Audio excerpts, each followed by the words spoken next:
наш, сега ныне и присно во веки веков. Амин. Бог Господь явися нам, благословен гради во имя Господне. Святый Боже, святый крепкий, святый безсмертный, помилуй, помилуй нас. Премъдрост прости, услышим сюда до Евангелия, мир на всички ви. Ще се чете и Светото Евангелие според светия евангелист Йоан Богослов. Да внимаваме. В онова време възлезе Исус от Иерихон в Иерусалим, а в Иерусалим при Овчи порти се намира капалня, по-еврейски наречена Витезда, което значи дом на милосърдието. В нея лежеше голямо множество болни, слепи, хроми и изсъхнали, които чакаха да се раздвижи водата, защото ангел Господен от време на време слизаше в капалнята и раздвижваше водата, и който пръв влизаше след раздвижването на водата, оздравяваше от каквато и болест да бе налегна. Слава Тебе, Господи, слава Тебе!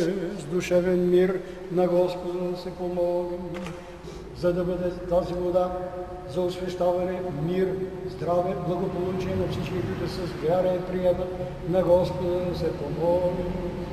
Господи, Исусе Христе, Боже наш, Ти си заповядал да живеем според Твоите святи заповеди, да се трудим, за да изкарваме насъщният си хляб и удовлетворяваме нашите телесни и духовни потребности.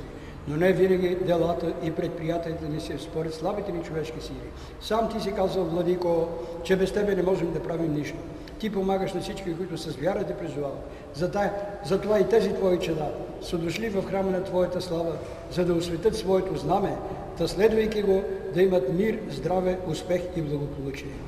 Посочи им повече пъти, по който да вървят. Бъди винаги с тях, укрепявай душата и сърцето им, открепи от пътеките на живота им всяко дяволско ухищрение, всяка спънка, всяко зло и нека успешно преодоляват затрудненията в мир, здраве и благополучие, тъй като познаем благодатната Ти сила, да Те прославяме с благодарни сърца и винаги да Ти казваме: слава Тебе, Господи, слава Тебе! Спаси, Господи, люде Твоя, и благослови достояние Твое. Поведи православному българскому народу на съпротивния даруя.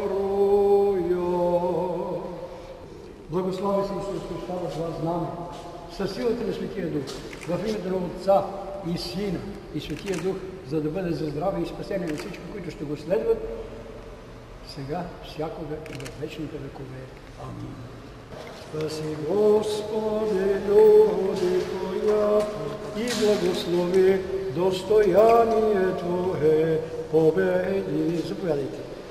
Православному българскому народу, славите се всички тук, на съпротивния даруя и Твое сохраняя крестом Твоим жителство. Христос воскресе из мертвых, смертью смерть победил, сущим во гробе живот даровал. Яко пленник свободител и нищик защититель, немуствующий врач, царей поборниче, Умердоносче великомучениче Георгие, моли Христа Бога, спаси се душам нашим. Заповядайте мир, Божие благословение с вас, благословение благословението на Господа, милост да бъдат с вас, Божие благословение, милост и да бъдат с вас. Благословението на Господа, милост